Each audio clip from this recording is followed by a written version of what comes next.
I really liked the philosophy of martial arts. I really liked all those different, Zen sayings and Taoist sayings and stuff and Buddhist sayings that tie into martial arts. He goes, well, how'd you get into that? And I thought for a minute. I said, it was a comic book. Denny O'Neil and Dennis Cohen wrote a comic book called The Question back in 1987. It ran for 3 years, and it changed my life, primarily because Mr. O'Neil, who had been studying Asian philosophy for decades. I mean, he put it into his Richard Dragon comics back in the day. He'd been studying it for decades, and he had kind of figured out what he wanted to say about it, and he introduced it into The Question. He was kind enough to put in the letters page at the back of the book, Denny O'Neil's recommended reading list. I was a freshman in college. I went to my college library. Now, mind you, I was at a community college, so that library was not vast. I found one of the books, went over, and there was the shelf.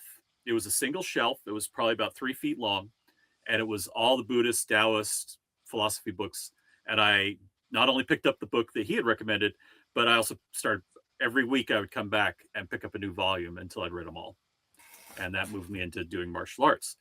After that class, I was cleaning up and getting ready to leave. And I said, this was 18 years ago. I'm like, where's that comic now? Where some dumbass from Utah who grew up around all the Mormons could suddenly discover Buddhism and Taoist philosophy and everything.